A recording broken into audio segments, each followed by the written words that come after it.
Welcome to the Speak with People podcast. My name is Jason Raitz. I'll be your host, and this podcast exists to help you improve your communication skills. Whether you communicate one-on-one, to a team, from a stage, or from behind a screen, we know that when we improve our communication skills as leaders, it exponentially changes everything. It improves our relationships, it improves our leadership skills, and it improves our business skills. So let's get ready to dive into this next episode.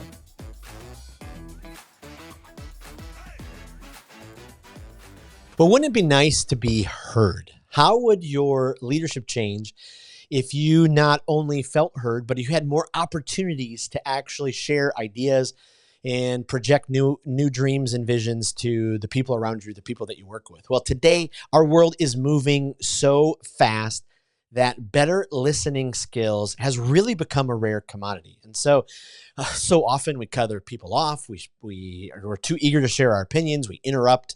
And so we've got to really go back to some of these basics because it really will be the skills that propel our leadership. Well, today I am so incredibly excited and humbled to have an amazing guest on the podcast. He is the author of Better Listening.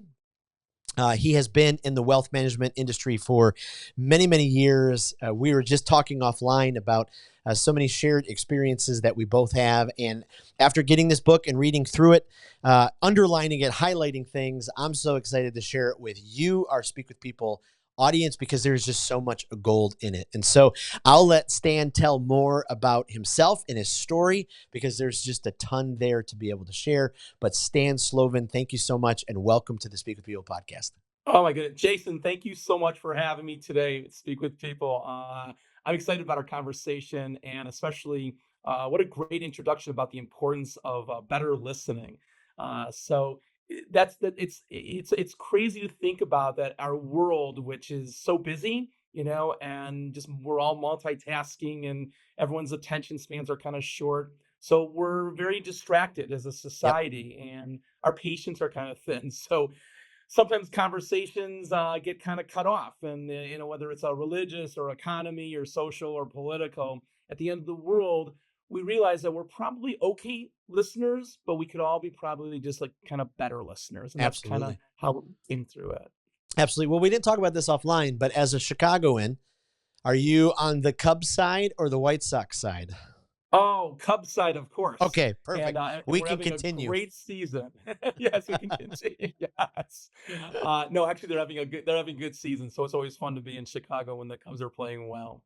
I love it. It's been way too long since I've been in a game at Wrigley, and I got to get back. It's just, there's nothing like it.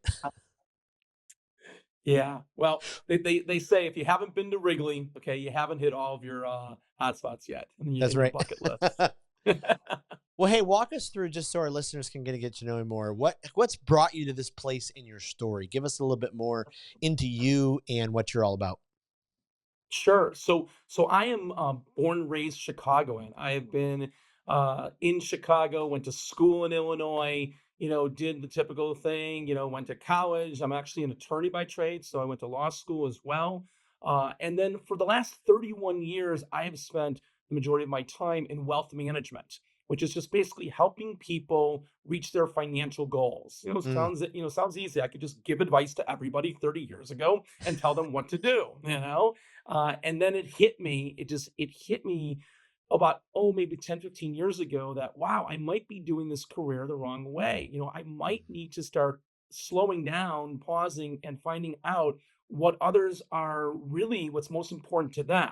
And I think that in our society, especially our professional services society, we're very response mode oriented. And I mm. found, what hit me was we were just cutting off people all the time. We were constantly thinking about what we wanted to say next, right? While the other person Yep. was actually still talking.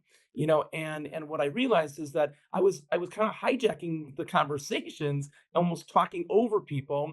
And then I not only realized it was happening in the business side, it was also happening in your personal side, with Oof. family and Right. friends and colleagues at work. And I realized it just hit me that we were listening to respond versus listening to understand. Mm. Wow. Yeah. Wow. And it was and by the way, I was being told, hey, you're not listening or you don't get it or you're not hearing what I'm really trying to say. And really what I wanted to change, and this is where the book came from, and this is like the whole kind of like where my research and where like the last 10, 15 years came from, that is we weren't allowing people to truly empty their buckets and to Wow. share what they really feel, like not what we felt was most important, but really what was most important to them, to get them to go deeper, to get them to have a little bit. I needed to have more empathy, which I'll talk about later in the podcast, but also just our conversations. We had to just have more impactful conversations, or maybe more meaningful dialogues, right? Or just maybe just deeper discussions, so that it would strengthen both, whether it's your professional or your personal relationship. That's why I kind of felt that, the book was needed. Oh, I love it. I love it. Go back for a second though, because I read something in your bio that really was interesting to me. So you play in a rock and roll band? Yes, I do. That I doesn't love it. look like it. I know, not the long hair, but I play keyboards and vocal. Come And for the last on. 5 years, we've been playing around the Chicagoland area, usually about 5 or 6 or 7 times a year, where we play at venues, and it is fun. It's great. In fact, my daughter says, "Oh my gosh, Dad, you are in a rock and roll band. You are still so cool." So I have that going with me. So we play from Stones to Doobies to Come Eagles, on. I mean, you name it. Yeah, and it's fun, and we just have a lot of fun doing it. Well, Yeah. hopefully you cover some Hootie and the Blowfish, because I'm probably one of the biggest Hootie and the Blowfish fans on the planet. So, So if you were out listening, what song would you want to hear from Hootie? oh well, I love the classics. So only want to be with you. You know, I, Okay. every single time they're going on tour this summer, so I'm very excited. I've tried to convince my wife if we could cash in all the savings and just follow them around on tour, but she has not gone. She has not gone for it yet. Well, I'm going to bring that to my band, and hopefully this summer we will have a Hootie Okay, song. perfect. Okay. Well, back to your story. I love how you got to a place personally where you kind of self-recognized, ooh, this is something that, is really not, working right. That active listening is just not, going well.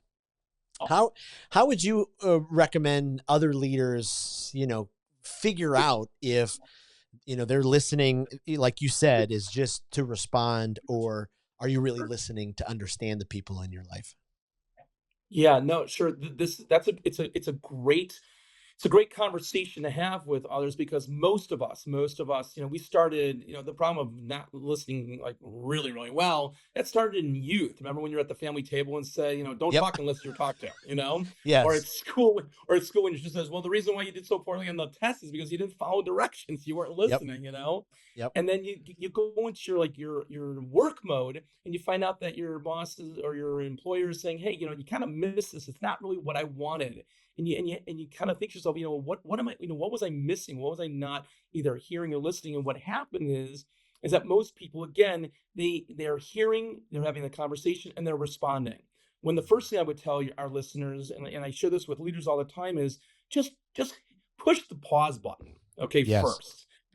Almost like the 2-second rule. When someone's talking with you, before you jump in, kind of hijack that conversation, okay, just pause for a second. All right. That's the first thing. The second thing, which is really important, is to reflect, to make sure that you're actually hearing what the person is saying. So it sounds like that you're saying this, or your feeling is that we should be, or it seems that the issue that you're sharing with me is, just reflect first to make sure that you're really hearing what that Yes. person is saying. Does that make sense so Oh, it's far? absolutely love that. Okay. But then what a person wants to do is, Jason, they want to respond right away. Oh, okay. So you said this. Before you respond, this is the main, I think this is a great difference, and that is clarify. Okay. Listen, help me understand, okay, that what I'm hearing is this. Tell me a little bit more. Can you just go into, like, that's a big area. Help me really get a strong idea of what you're feeling and what you're saying.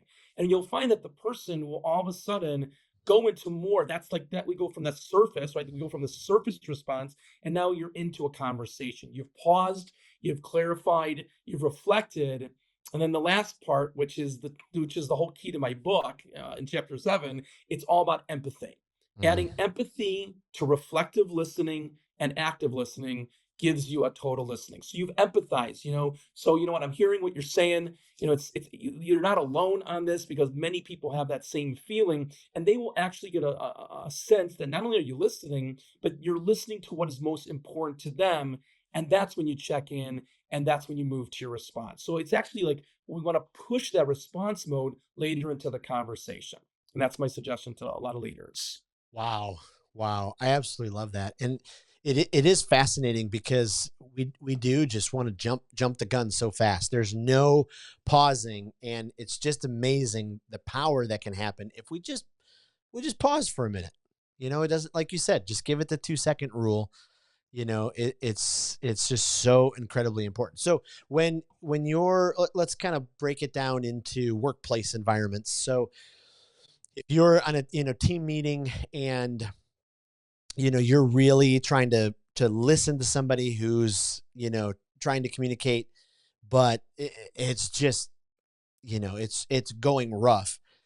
Do you ever have a moment in the conversation where you'd actually stop them and say, ooh, I'm having a really difficult time understanding you? I mean, you just gave us some of those great key questions, but how would you approach those conversations that you're just really struggling with trying to figure out where they're going with it?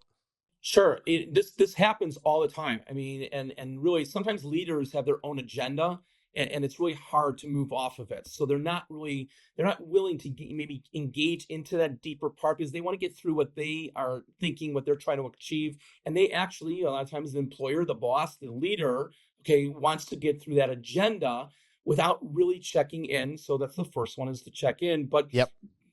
to that point, leaders, the better the listener, okay, the stronger the leader is. Okay, that's why, Ooh. there's a great book, Good to Great. It says good leaders are ones that lead well and everything. Great leaders are ones that listen.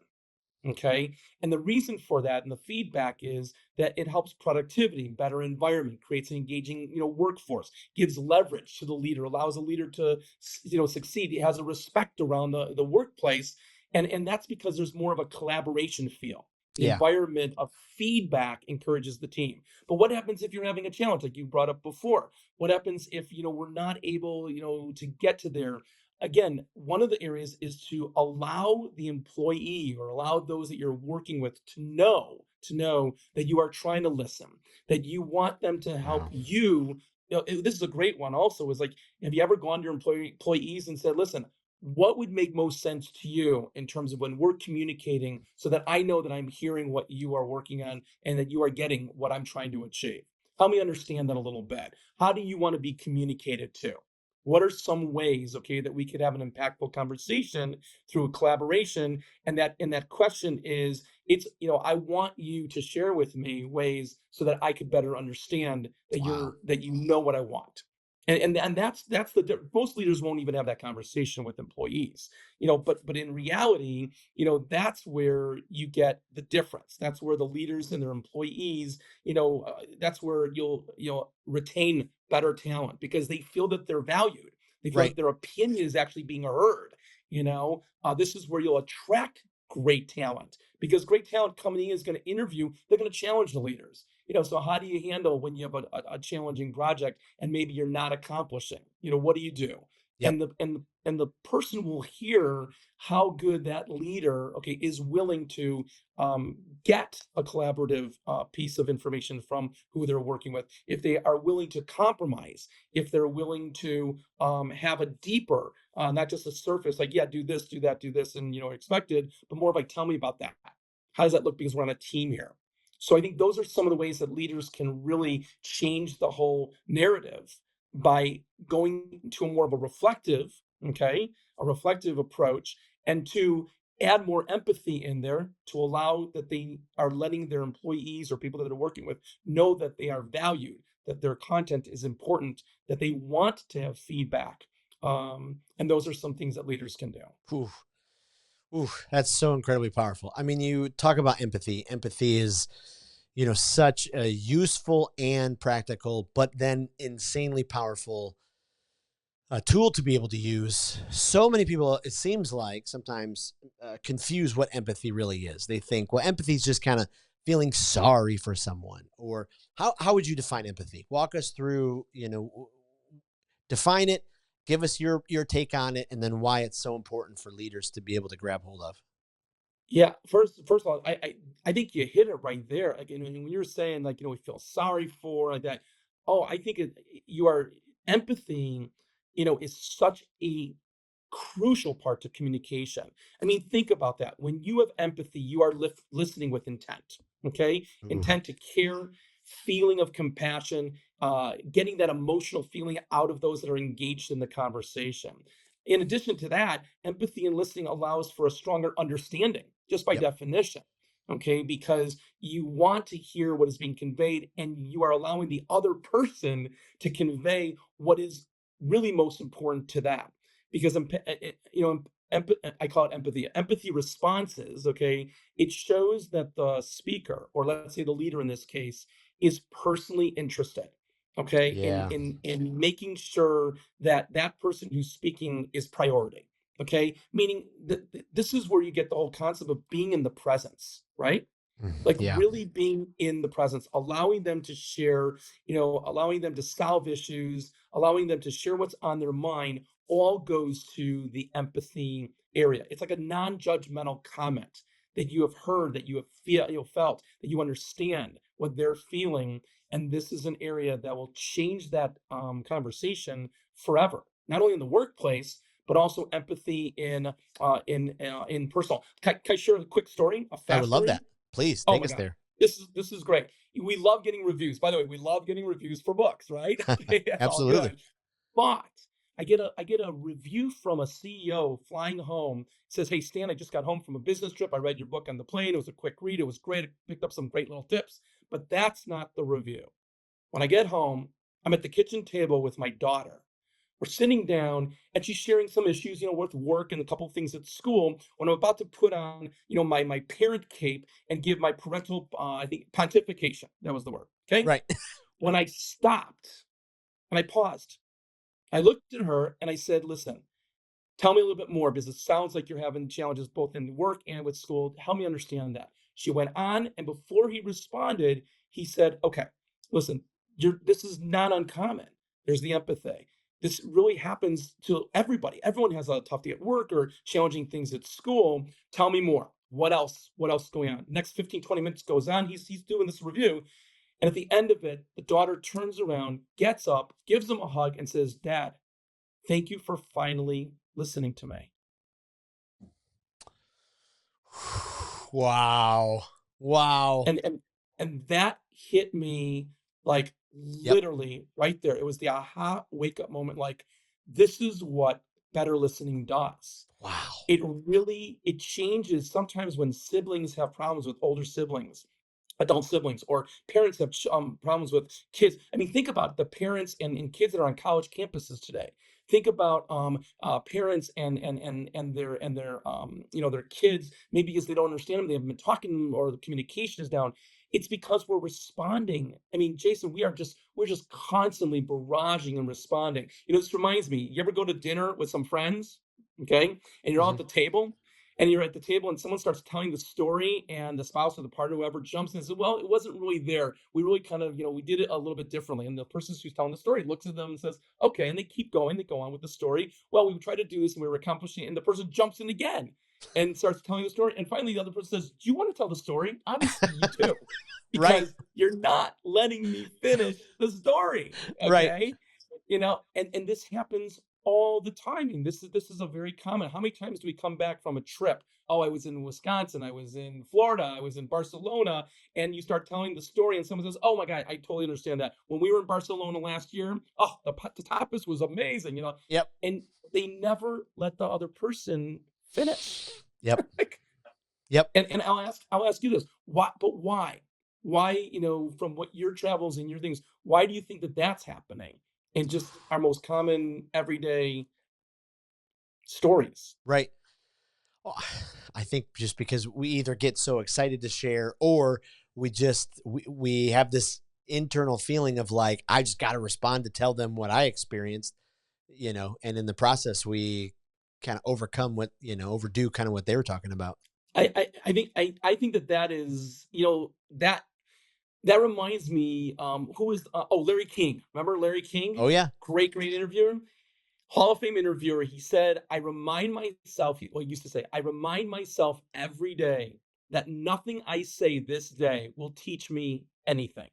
So if I'm not gonna learn by talking, I might as well listen better." You Wow. know? Wow. Y you know? And it's interesting, there's a reason why we were given, like, what, 2 ears and 1 mouth, right? That's the Right. old adage, and yet, it's amazing that, there was, I think it was like I think it was Dalai Lama says, "When you talk, you're the only one repeating what you already know. But when you Ah, listen, you may actually learn something yeah. new." You know? I mean, it's just Wow. so obvious, Yep. but Jason, I want to go back to just real quickly this whole the empathy thing. Yeah. I think that the reason why empathy works in total listening, remember we talked about reflective listening, there's also active listening. If I could Right. share this, active is more like, the eye contact, the leaning forward, the body language, Yep. but it also is getting rid of your distractions. I mean, how many times are you out with people or friends, and happens with leaders all the time. They're on their phone. They're still on their phone. They know they shouldn't be, but they are. Or they're Yep. looking at the computer while talking to someone. Yep. Okay. And this really gives a sign to the person who's speaking of a little bit of disrespect, a little bit of Yeah. inconsideration, or maybe what I'm saying is just not important enough to you to have total focus. Yep. So I'm trying to help leaders think about 3 things. One, active listening, get those distractions away, be in the present. We talked about that before. Two, have a reflective listening approach. We talked about those elements before, but add empathy in the middle, and you will change your conversations, I think, forever. Wow. I love that. What do you think? There's the old saying or the old percentage number in a conversation, it's 20, 80, 70, 30. If I'm walking in the conversation with you, I should, listen 80% of the time and talk 20% of the time. Do you put a number on it, or, you know, what do you think along those lines? No, that's hard. That's hard because I think it depends on the situation. Yeah. I think when this is like coming home. Do you remember coming home and your spouse or your partner, or whatever, and they tell you right when you walk in the door, "Oh, did I have a horrible day? This was Yep. the worst day. In fact, so and so, my friend, this is a problem here." And then all of a sudden, we put on that super cape of solving. Yep. Okay, because we're ready to tell them, "Oh, don't worry, let me tell you how you should handle it." Sometimes they don't want you to talk. They just Right. want to vent, right? Right. I mean, isn't Right. that the famous thing? In fact, they'll even tell you, if I really wanted your if I wanted your solution or your opinion, I would have asked for it. And you're thinking, wait a Right. minute, you just Right. told me you had a because we're in that response mode. And I think that goes to kind of like what we're talking about, and that is you have to kind of gauge the situation. In fact, by the way, if you're ever in that situation, there's a great line. I use this in the book. When someone is venting to you, a friend or family member or someone at work, and they're telling you and you want to jump in and share, pause. Remember that 2-second pause? Pause and maybe ask them, "Hey, listen, you have a lot going on. That's a really long, big story we're talking about. Do you want me to continue just to listen and just really just hear you out, just hear you? Or Wow. do you want me to share an observation or just something, at the end? What do you want me to do?" And they'll Wow. tell you. They'll actually tell you. In fact, you'll be Wow. surprised half the time Yep. they'll say, "I don't want you to say anything, just Right. listen to me." Right. Right.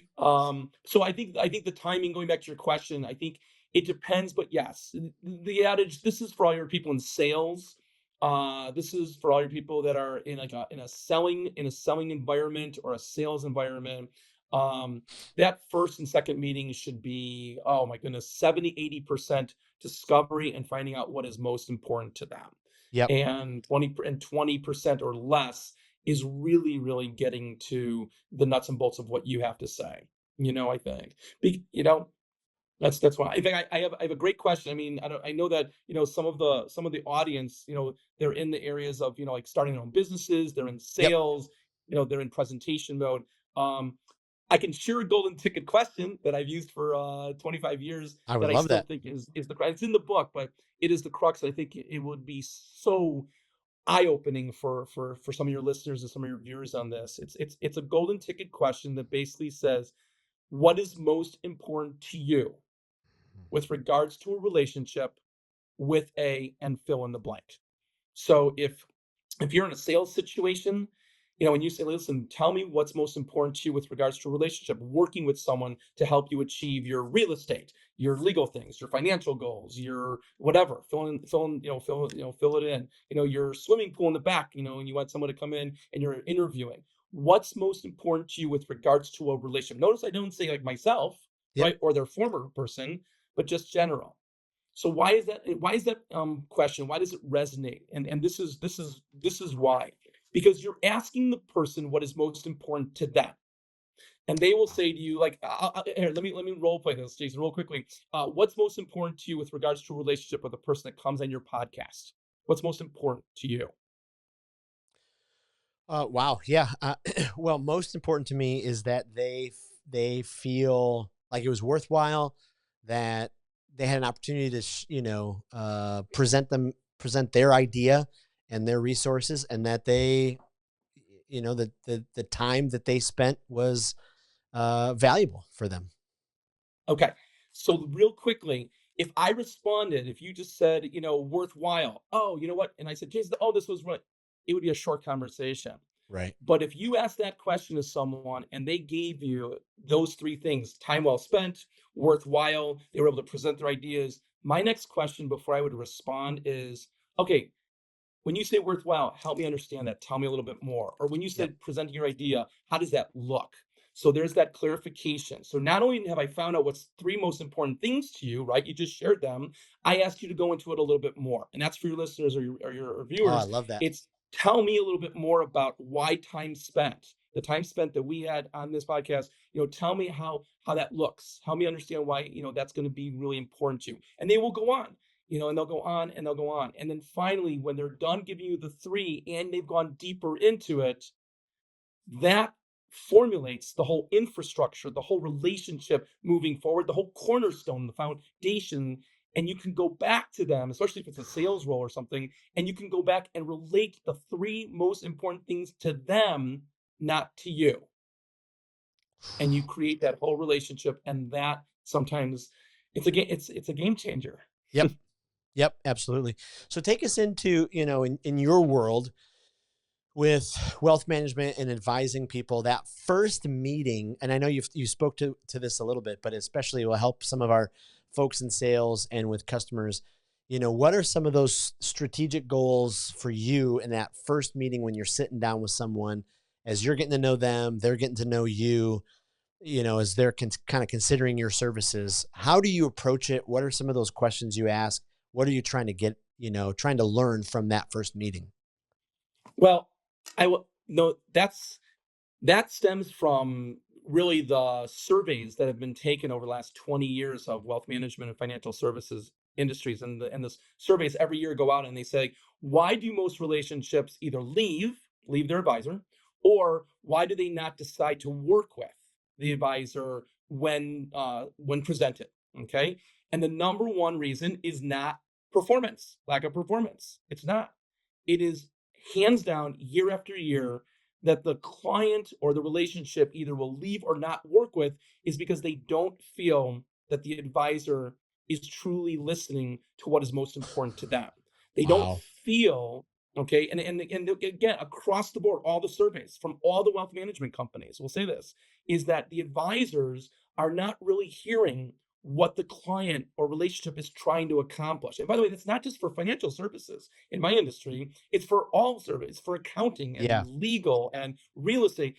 It's because people feel and they're sensing and they're also observing that they're not really having a dialogue conversation that's all about them or important to them or key to achieve things for them. It's more important for the salesperson, the advisor, Wow.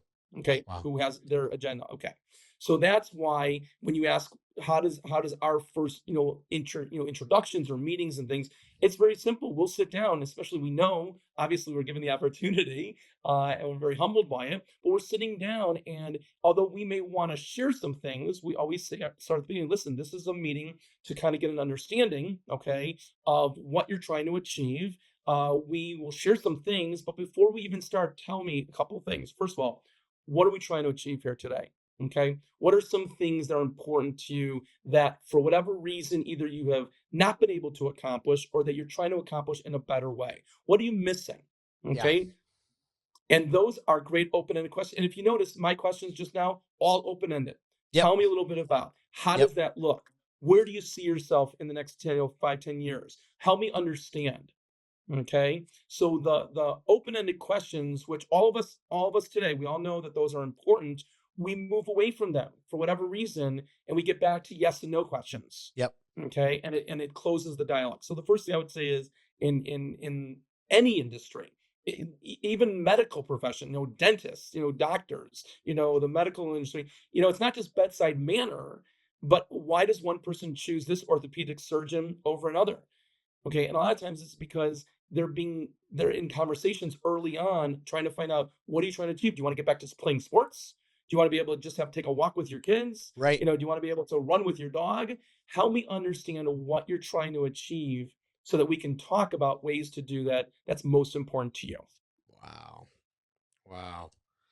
Boy, that's powerful. That's powerful. It's just would be a complete game changer because there's a great Zig Ziglar quote. The great Zig Ziglar, he said something, I'm going to butcher it a little bit, but he said something along the lines of, you can get everything you want in life if you help enough people get what they want.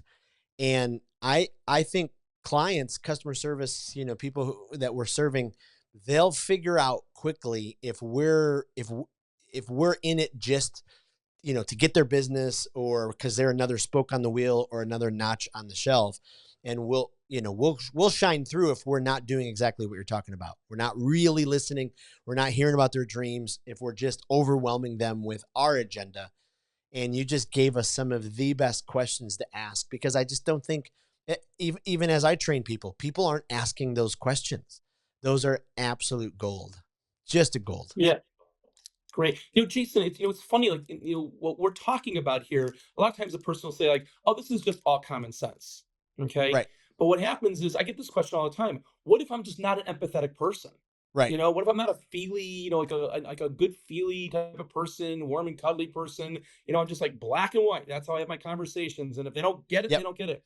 You know, this goes back to the concept of sometimes it's not all about you.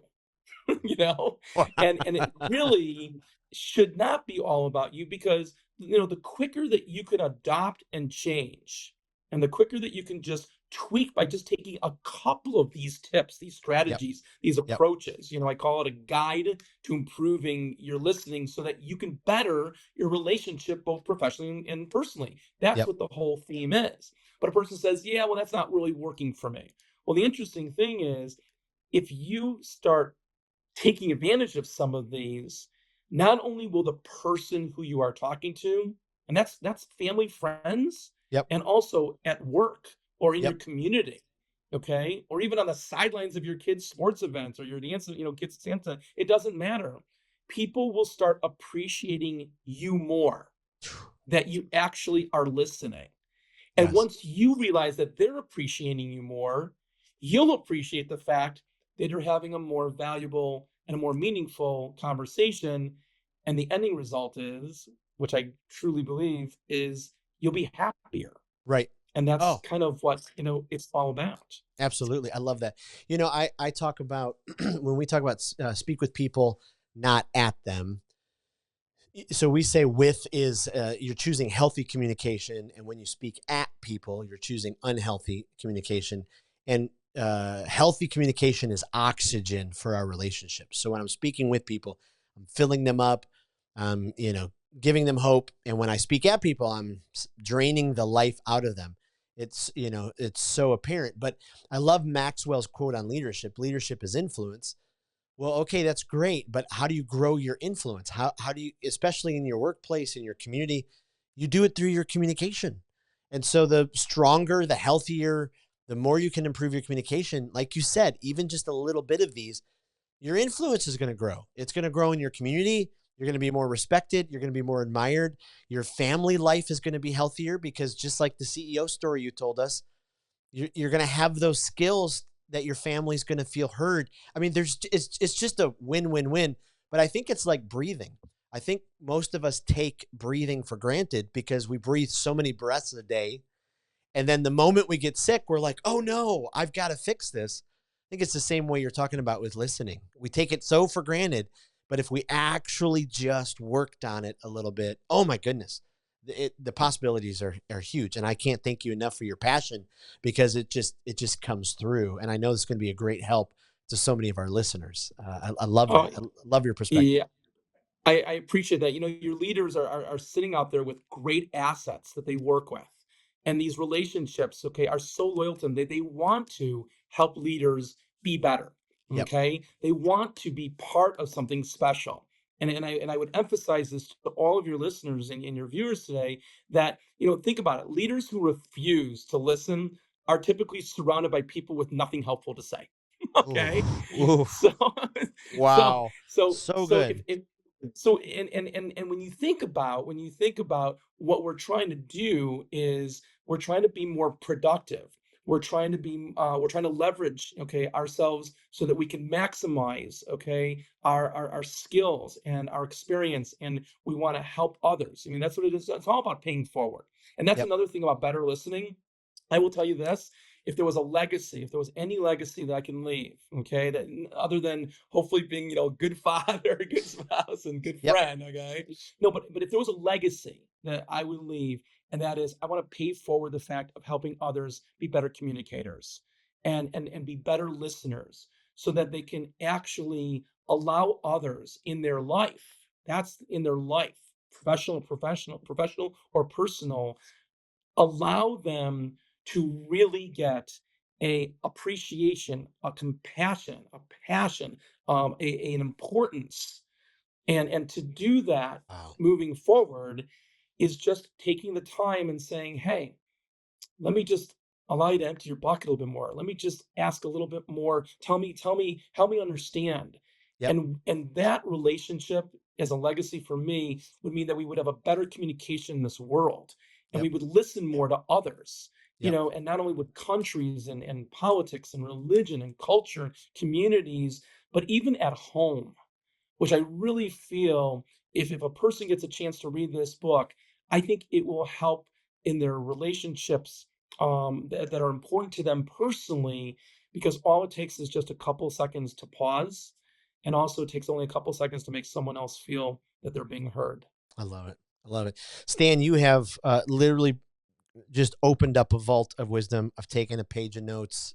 Loved your book. Before I let you go, let me ask you some rapid fire questions, because we're building a library resource for our listeners. So all of our guests, I ask them these questions, and so our listeners can go back to it to find some new great resources. So is there a speaker that you just love, you would highly recommend? Every time you hear them, you're like, oh my goodness, I got to tell so and so about them. I would say, Chris Voss. Oh yeah. He's an author. I've seen him more on the podcast and more of like the virtual. I've not seen him in person, but I love common sense advice, Yep. because I think anyone, and seriously, you did this today also on yours. Just small little snippets and small little nuggets, and I love those small nuggets because people can understand them easily. They Yep. could adapt them and implement them right away. So, Chris Voss. I love it. Is there a podcast, if you're a podcast listener, that you listen to for guilty pleasure or for development, that just, you listen to an episode and you're like, oh, I got to text that to a friend? You know, it's a Chicago-based Becker Healthcare podcast, because he gets some of the best speakers from all over, from all aspects, all over. Becker podcast, or I think it's called Becker Healthcare Podcast. And the reason why is the questions he asks them really kind of dig, just like today. Just like you. First of all, I loved your questions today, and thank you for even having me and including me today on this Absolutely. show. But I will tell you, it opens up so you get a chance to hear some real deep down, sometimes non-business and non-professional. Yeah. So I like I that. love it. And then is there a book that you just, especially as you mentor young leaders or you're coaching leaders, that you just say, hey, this is a book you've got to make sure you read. It's on your bookshelf. Well, I won't quote the author, but I'll quote the name of the book. I mentioned real briefly, Good to Great. Yep. I still really think that that is a great little one, because there's one chapter in there that it talks about a factor that I think that a lot of leaders don't think is important, and yet it is, I think, one of the hidden gems, and that's likability. Mm, Leaders don't have to have likability. They don't have to even profess likability. They don't have to. But the ones that do seem to be the most successful leaders, because that creates an environment where the people want to be yes. there. They Yes. want to work there, and they want to help achieve those goals. So good to great. I love it. I love it. Well, again, your book, Better Listening, absolutely fantastic read. We're going to put this in the Speak with People community group. We'll put it in the show notes and we'll send it to our email list. Where can people find you online to find out more information about you and your resources? Well, I mean, simple one is just betterlisteningbook.com. That's my site. You could go to Amazon, Apple, pretty much anywhere. And if you want to pick up the book, you could do it in print or Kindle. It's a fast read, so it's not a 600-page book. It's only like 140, 150 pages. So quick read, a lot of great things. What I would say is, if a person gets a chance to read it, seriously, if you pick up a nugget, one nugget or something that changes the way that you're having better listening and better communication, please email me. You can email me, again, betterlisteningbook@gmail.com. I love that. This is absolutely fantastic. Stan, appreciate it. Loved connecting with you. Thank you for all that you do. Really, I mean, you are so genuine, so humble, and you have just poured yourself out, your wisdom. And so thank you again for being on the podcast. Thank you, Jason, so much for having me. Have a great week. Well, thank you for joining us on another episode of the Speak with People podcast. We hope that you were encouraged. We hope that you were inspired and challenged to improve your communication skills. I want to thank you again for being a part of the Speak with People podcast community. Make sure you don't miss out on being a part of the Speak with People Facebook community group. Just head to Facebook, type in Speak with People, scroll down and join our community, because every single day we're encouraging each other. We're helping each other to improve our communication skills. Thanks again, and we'll see you in the next episode.